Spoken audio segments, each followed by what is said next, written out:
Okay, everybody, welcome to the next video.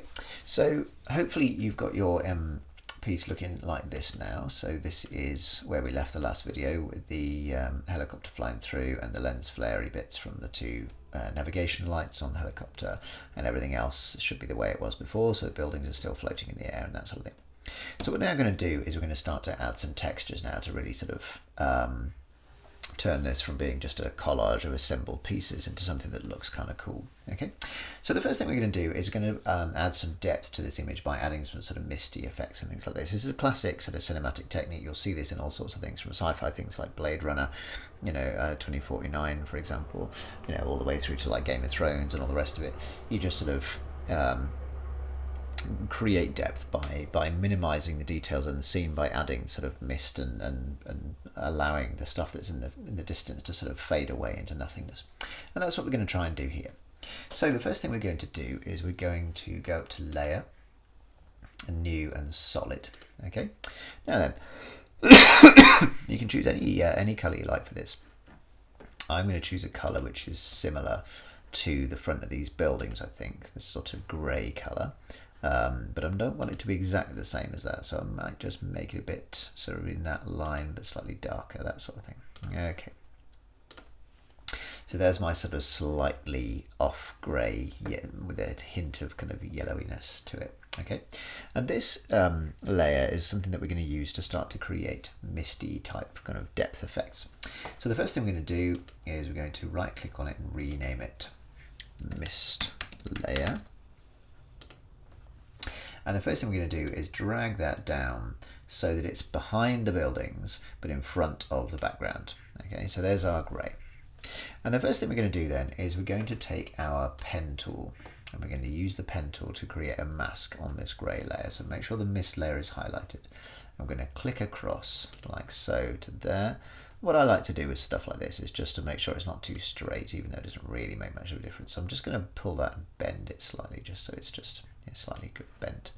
And then this is going to go all the way around the top, and then you come back to the end, there's our little circle icon, finishes it off. Okay, now what we're going to do is we're going to open up the properties of our mist layer here, and we're going to go into masks and mask 1, and what we're going to do is we're just going to feather the edges of this mask. And you can see what's happening now is it's going to start to feather it to the point where we can sort of see that background a bit.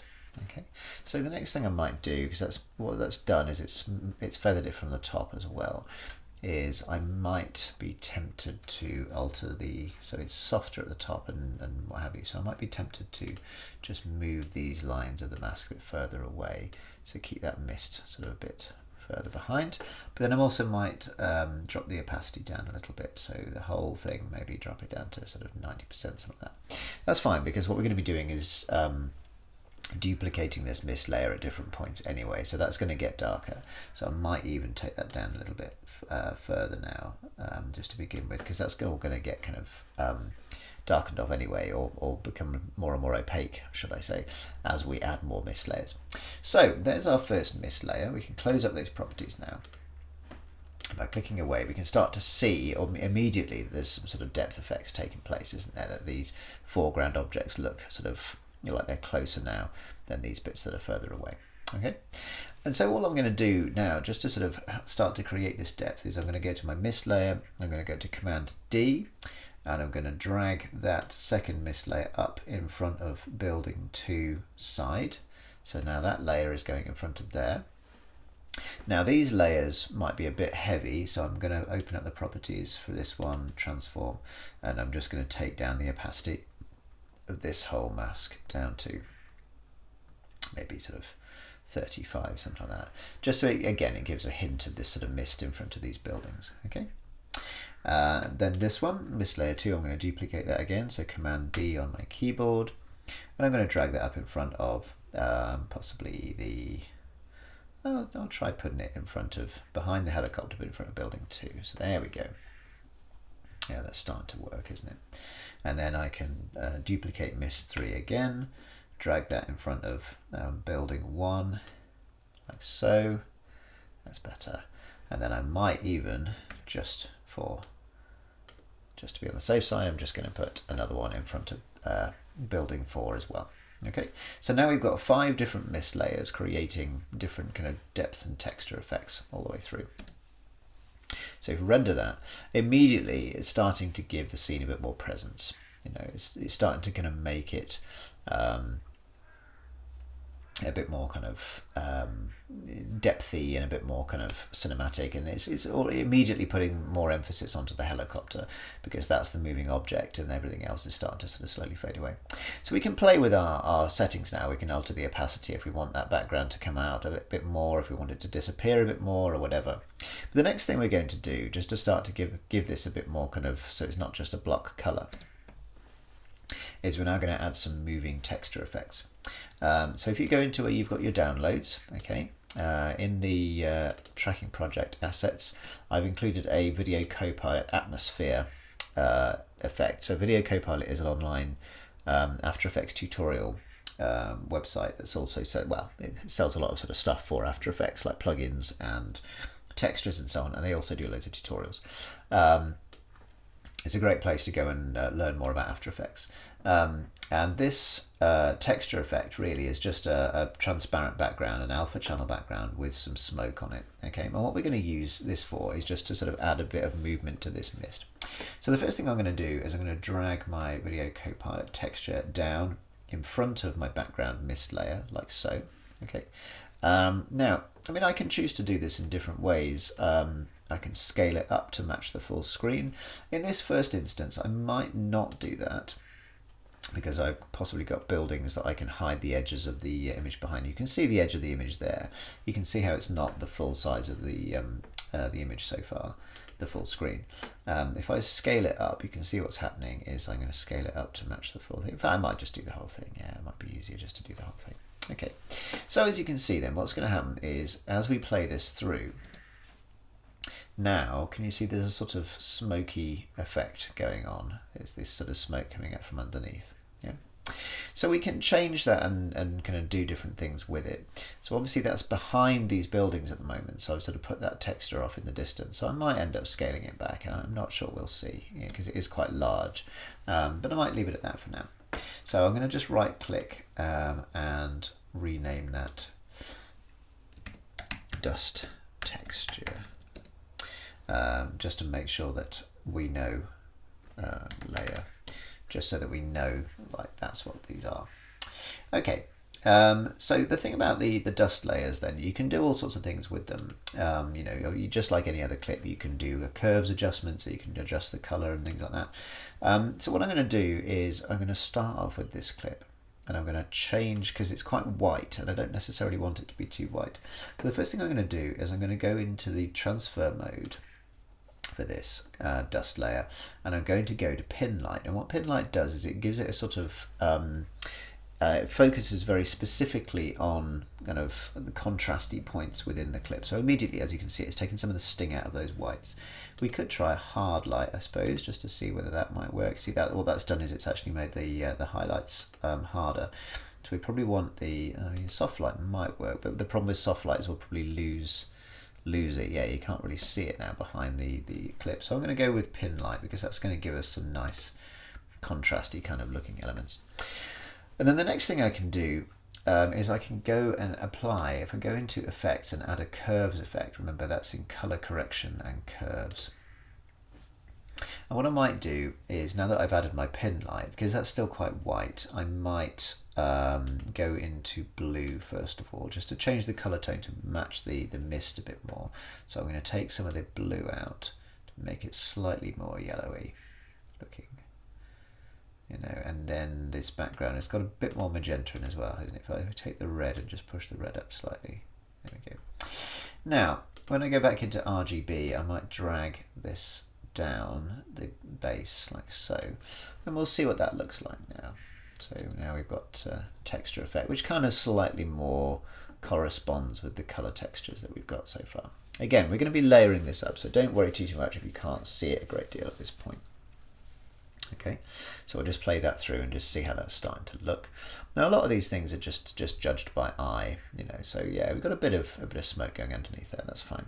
Okay, so the next thing then we're going to do is just like we were doing with the mist layers. I'm going to take my dust texture layer, I'm going to hit Command and D to duplicate that, and I'm going to bring that up. I might skip a mist layer there and drag it in front of this third mist layer. This is the one in front of this building. Okay. Now the problem at the moment, of course, is that's the same clip, so it's going to be just duplicating and doubling up what we've already got. So just like we've done before, I'm going to open up the properties and the transform properties for this.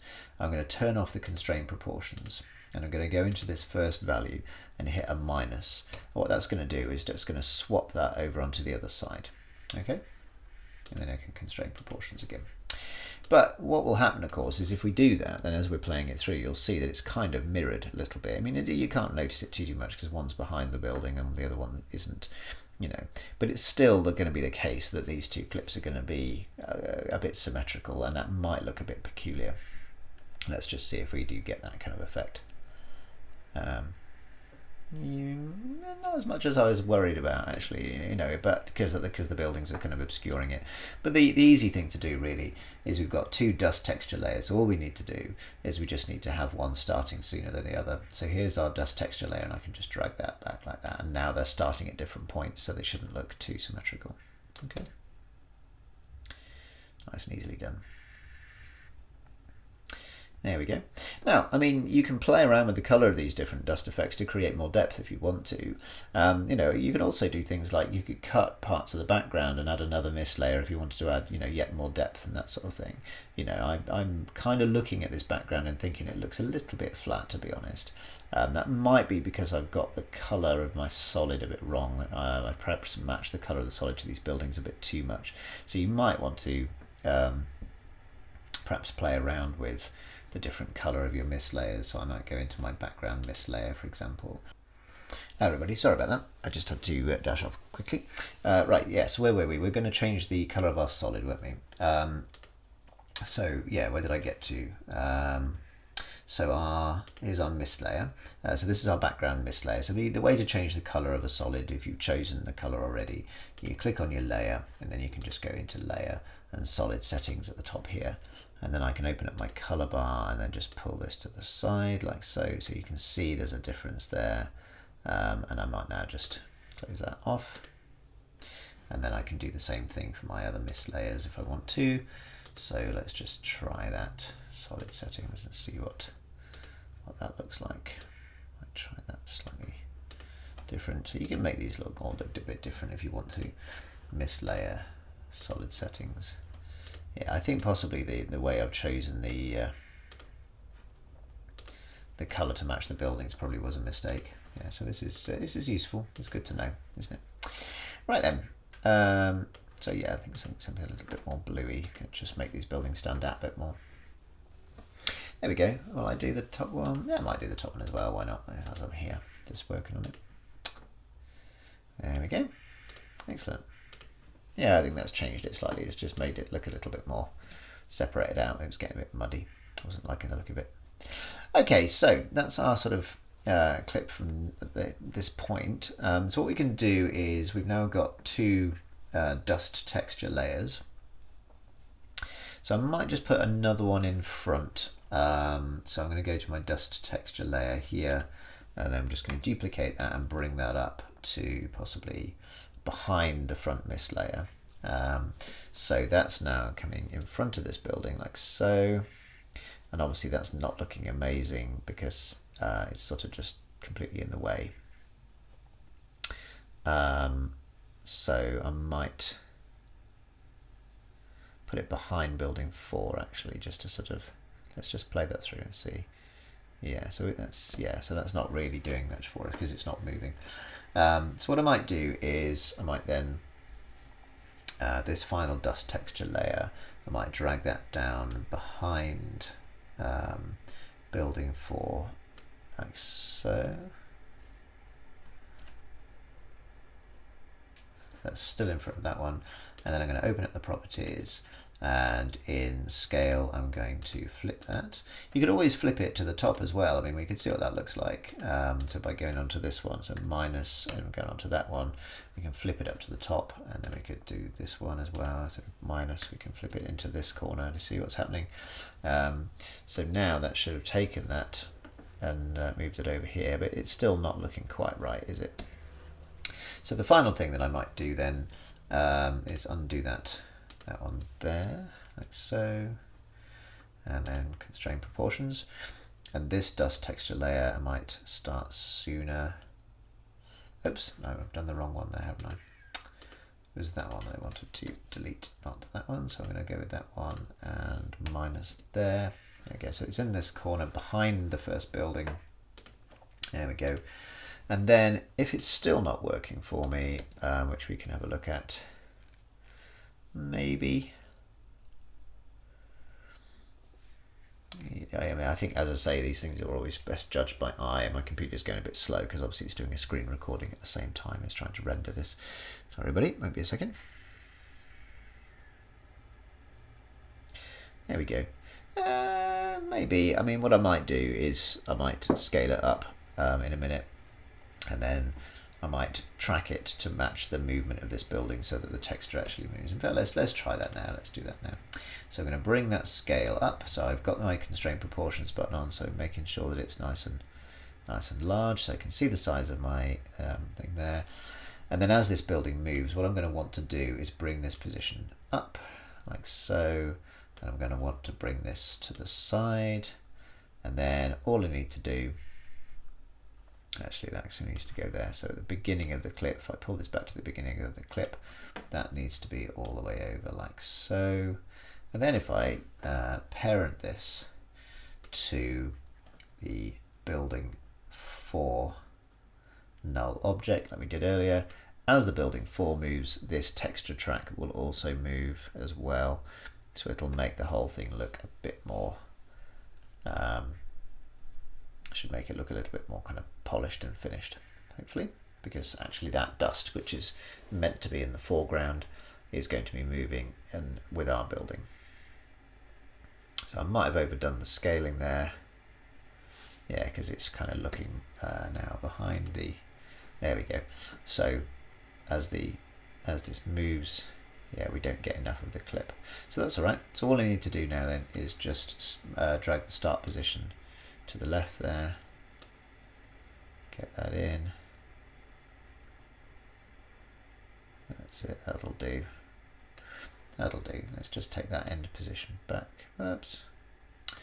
Take the end position back just so that it goes off the edge of the screen. There we go. And that should now be fine. So that should now work. Cool. Okay, so that's our texture layers anyway. So that's taken a little while, so I had to dash off in the middle. But, you know, I mean, I'm doing mine quite quickly because it's a tutorial, but you can spend a bit longer on yours to get the colours exactly the way you want it and the opacity and things like that. But I'm going to move on to the next video now, so I shall see you then. Nice one.